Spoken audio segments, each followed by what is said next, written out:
morning, my faithful lawyer YouTube subscriber. Today is Wednesday, December the 16th, and the year is 2020. And I am sitting here having a cup of coffee. Let me put my phone on mute. And just sitting here enjoying the beautiful cold weather today. It's freezing outside, cold, wet, and rainy out there. My mother then took off again. Normally, she'd get up, get dressed, and go, take off like a rocket.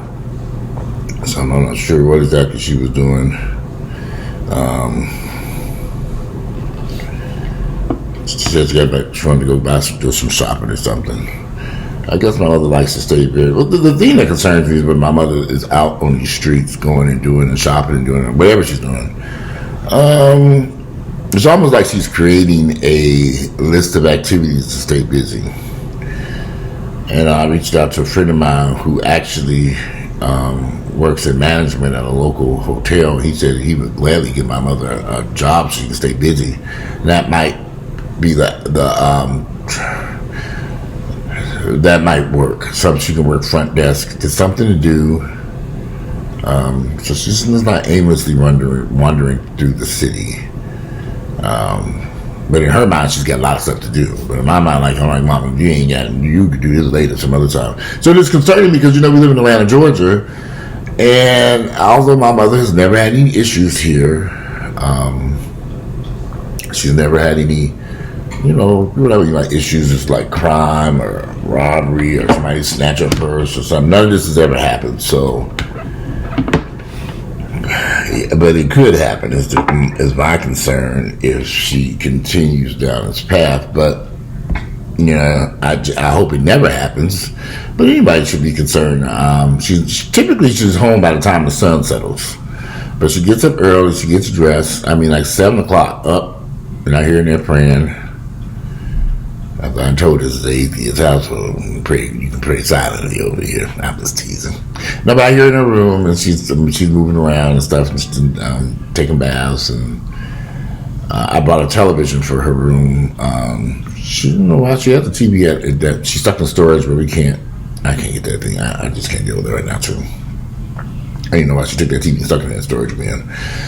So I bought one last night at Best Buy. It was relatively inexpensive, and I'm gonna install it today. In fact, when I get to doing this video, I'm gonna run up there and hook it up. Eat me some breakfast. But it is concerning. I think anyone would be concerned about somebody aimlessly wandering through the streets she's driving. She's all out at Stonecrest, and then she goes to Lenox Mall, and she's up in Cobb County, and that car be rolling. I'm like, I just, I said I'm not going to worry about it because this is what she's been doing for years.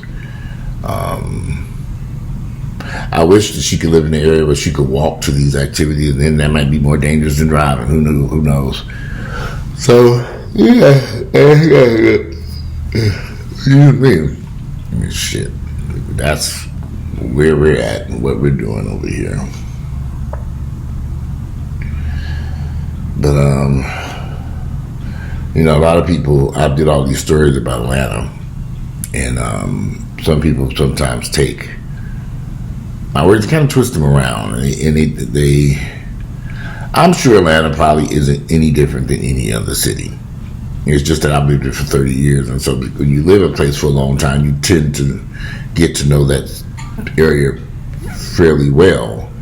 And by living in Atlanta, I know how the people in Atlanta behave. The behavior of Atlanta has always been looked at as a hot spot, for blacks. I'm not sure where this got started at, but a lot of people think if you come to Atlanta as a black person, you're going to have this great success and everything's going to be hunky-dory. You're going to have a good job, good income, nice house, make good money, drive nice cars, and that isn't always the case, you all. That's what I try to get people to see.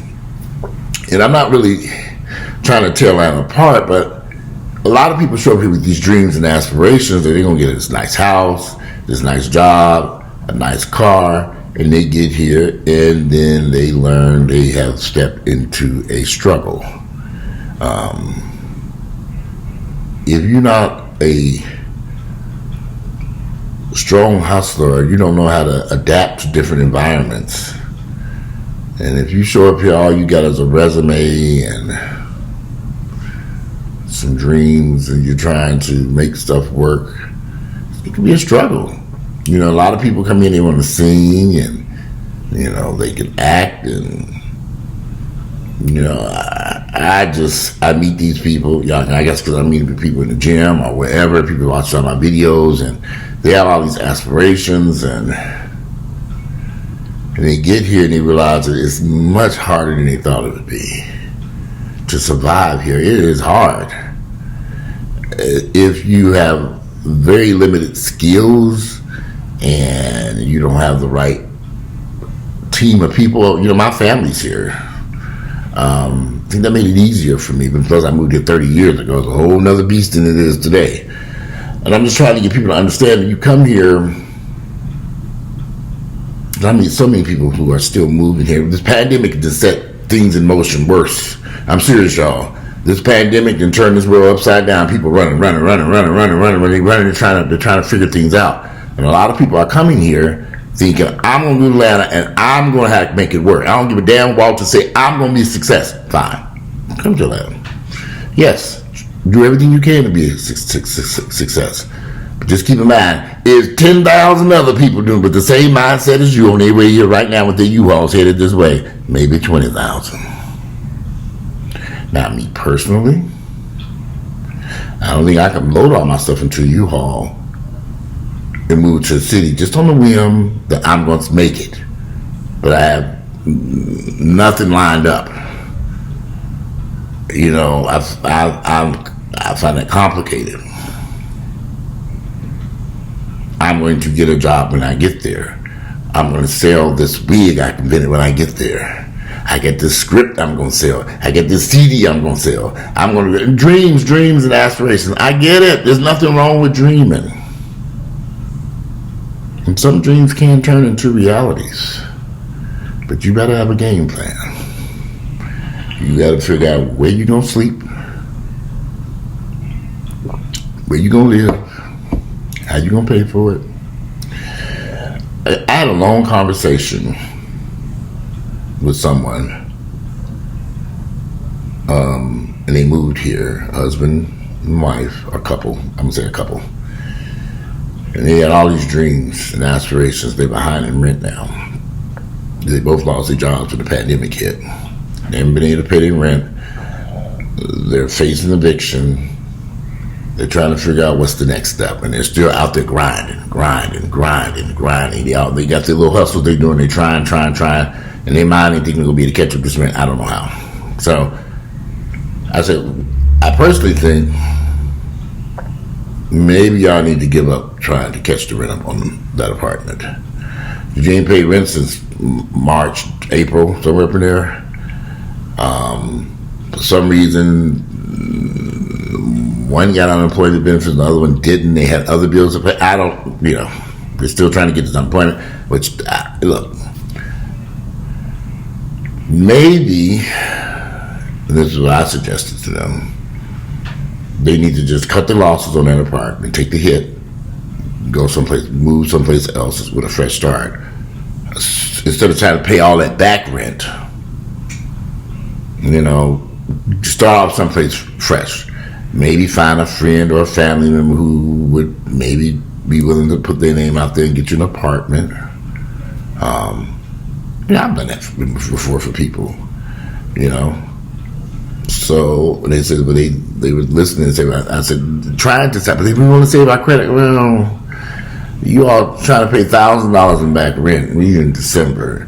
You ain't really paid since April, May. You add that up, that's an extreme, enormous amount of money. But we're waiting to see if we're going to get some stimulus money. And if the stimulus money doesn't show up to help with rental assistance, then what? Have you gone in your organizations to see if they can help you with rental assistance? Have you went to any? I mean, there are places out there that can help you pay your rent. The good thing about this, they have no kids. It's just the two of them. They have very little stuff in that apartment. You know, I'm like, how much stuff do you have? They don't have very much stuff. I mean, they might even be better off just putting that stuff into storage cheap storage if possible, and renting a room someplace if that's more affordable. I don't know. I'm just a suggestion. You know. But paying that back rent is going to be a killer. They can sit there and wait and see if there's any type of programs that's going to help them do this stuff. And they still out there grinding, trying to make whatever they're trying to do. It's complicated. Because and then I said, well, one good thing is you guys are young. You're only in your 20s. You're young and educated. I said, y'all got all your life. This is a bump in the road. It's seriously just that, a bump in the road. But they're so scared. I'm like, stop the arguing, stop the fighting. Go get you some. What is this thing doing? Oh, shut up, people. What? What is this? My iPhone heard me say something, so decided to stop playing the song. And the song said it was constant conversations, constant passion pit, constant. What? My iPhone, you a nosy motherfucker. I'll call him back. But anyway, youth, you young folks, and I'm talking to y'all. I hope you're listening. This is a bump in the road. It's a bump in the road. This is just not going to define the rest of your life. This is just this minor little issue that will go away. And if, like I told them, if you love each other, you can get through this. Because it could be worse. You all are in great health. They ain't battling no issues. They ain't dealing with the coronavirus. Ain't nobody laid up on the respirator. Ain't nobody on a ventilator in some hospital. You all are in great health. You're trying to get the things going. They've landed some little jobs. And they ain't paying nothing. It's something coming in. Yeah, I don't know how that affects unemployment. I don't know. I couldn't answer those questions. I was under the impression if you take a job, you can't get your unemployment. I don't know. I guess you get it for the weeks that you were unemployed. You're still trying to get that resolved. And I don't know. And they might have waited too long to apply. This should have been done. You got to move fast when shit is happening. You can't wait. You got to. It's like you have a car accident, call insurance company the next day. You got to move. You lose your job, you file employment the next day. You keep moving. You don't wait. You don't lay back in shock. But even if they left Atlanta and went someplace else, wherever. They're looking now. They finally realize things are kind of tight here. What can we do someplace else? Sad part, they really just got here in the past year and a half. Year and a half, 2 years. And then this happens. Can you hang around and wait till things get better? Life can pass you by waiting for things to get better. Sometimes you gotta go with the flow. Maybe Atlanta ain't it no more. You know, maybe this ain't the place to be. Maybe it's going someplace else for the time being. And then coming back to Atlanta to revisit it. But yeah, and I listen. We all have dreams. I have dreams. Even at 50, I'm still dreaming. But we also have to deal with reality. You have a shitload of people moving to Atlanta with dreams. How are they going to make these dreams come alive? How? My biggest issue with everybody with these dreamers are people dreaming. They're always going to somebody else with their dream. Help me do this. Your dream is your dream. Sometimes you have to make your dream exist. How do you... my dream is I'm going to have a talk show. This is as close as I'm going to get to a talk show for the time being. This is what I'm doing right here on YouTube. But I'm making my dream exist by running my damn mouth on YouTube. I've been doing this for almost a decade now. I enjoy doing this. I make decent money. Ain't no pocket change, but it ain't, it's good. I think they could have, if they had the little income I was getting off my YouTube channel, I think they might be okay. But they had to build that.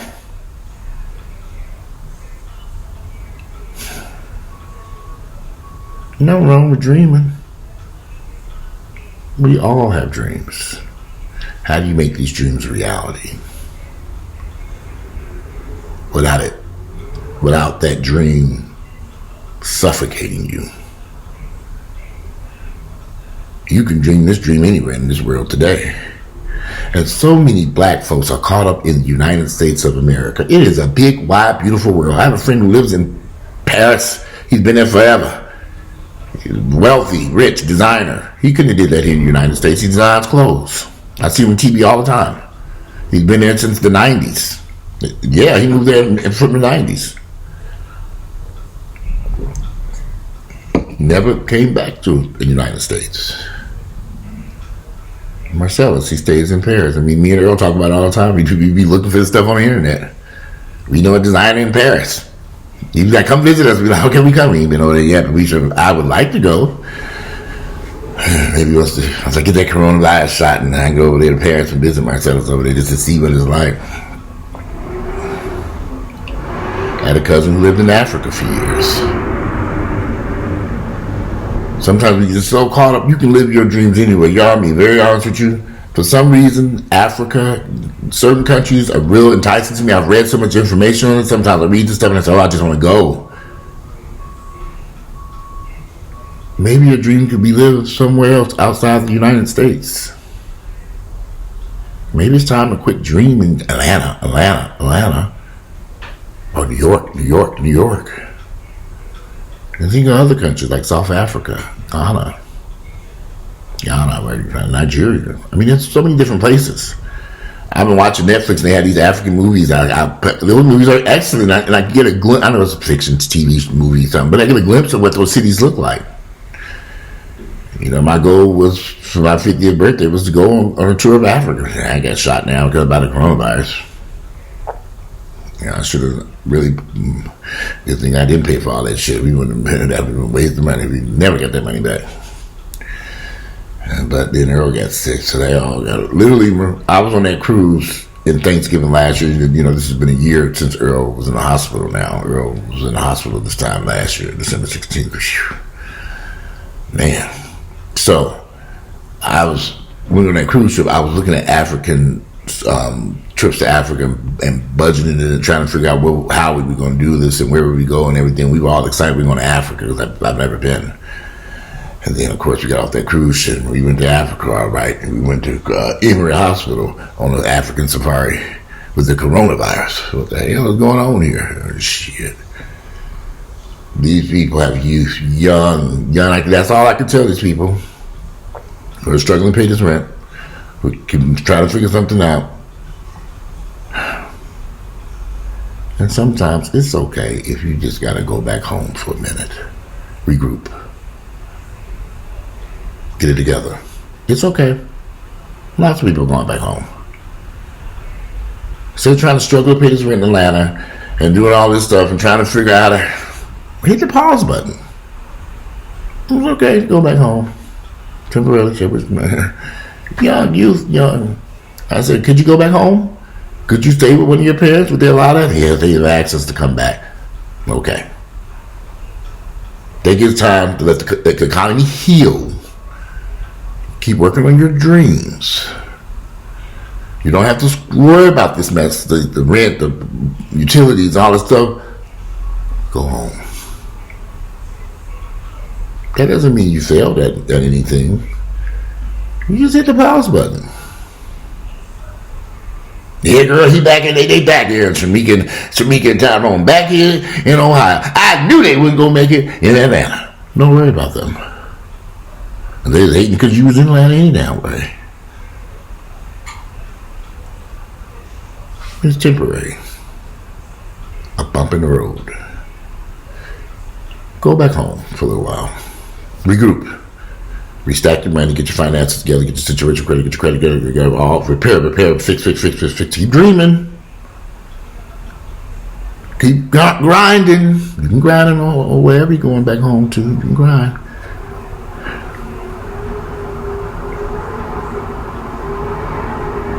But don't sit here and suffer. Don't sit no way and suffer. If you got better options. Yeah, I know, going back to a little small town or whatever you came from in the midst of all this may not seem, and how to get there, how to leave that junk and sell it and donate it to Goodwill and go on about your business.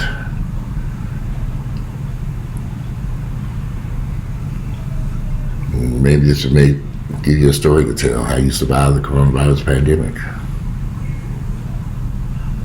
Be creative. But I would never.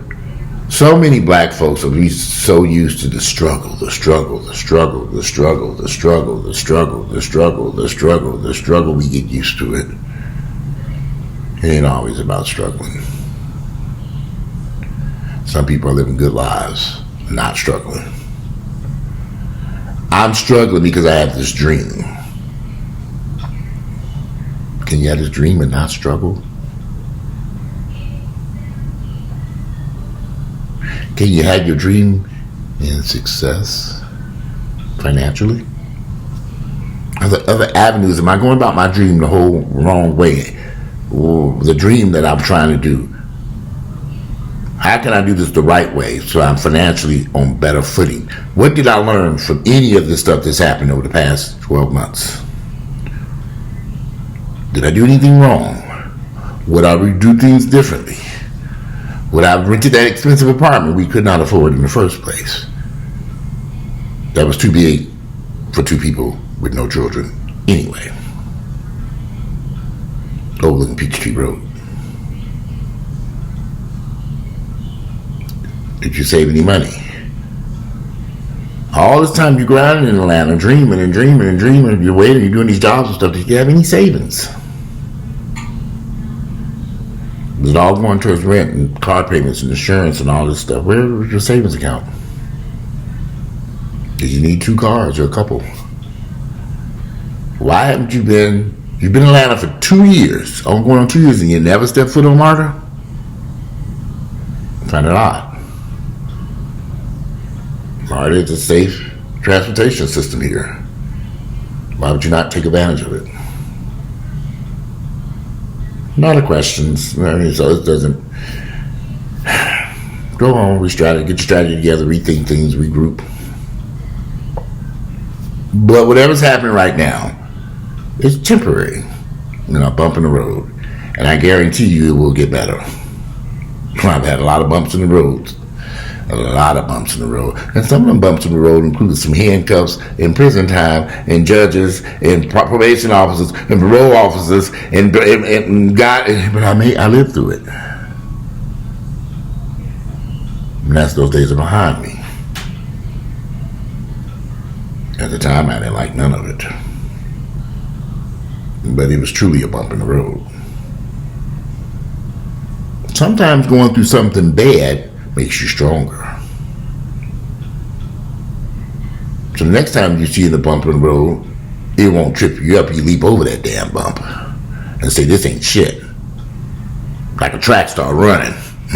And you just see that hurdle, here it comes, I see it, and you just jump them legs up and over. Jumping hurdles. A bump in the road, something minor. In the scheme of things, this is minor for most people. You may not feel like it at the time, at this moment. I wouldn't go get in debt by trying to pay this back rent, figure this stuff out, hang around a town where you really can't survive the way you were surviving.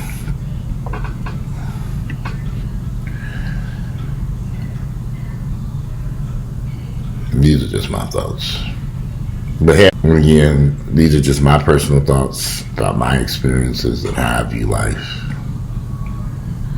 And I didn't make it to 50 without jumping a bunch of hurdles.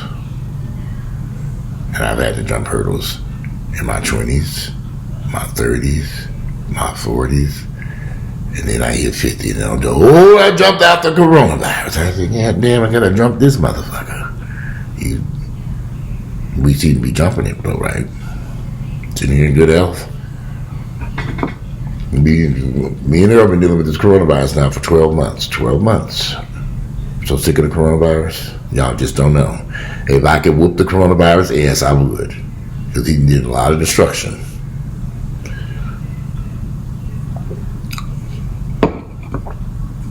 in the road. That's what it is. But anyway, I'm ready. I gotta put this TV together for Mom to get back here. And I cooked some breakfast and went on 11:30. I don't know why. What was I doing this morning? I did something this morning around here. I was cleaning out the storage. So I bought some stuff over here. Let me keep this stuff. I was just lugging this junk around. Well, I don't even know why I brought that junk over here. I had all these tools. And I said, I want to keep my tools set. So I'm like, let me get the tools out of the way. I don't want to discard them. So I brought all these tools and then I'm running around. What to do with all these tools? I think like I'm working on houses. I'm like, what am I going to do with this shit? So I finally found a place in the garage, just stock it all in my tools. I'm one of my tools. Junk. Anyway, today is bump in the road, you all. Just keep that in mind. Whatever you're going through right now is just a bump in the road. We will be fine. Today is Wednesday, it's December 16th. The year is 2020. Welcome in niggavile, y'all. We're going to have some bumps in the roads. And things will, that's coming to territory living in niggavile. A bumpy road. Jump them, minor hurdles, and keep it moving. All right, I'm out of here, you all. Like I said, today is Wednesday, it's December the 16th. The year is 2020. I'm out of here. Enjoy the rest of your day.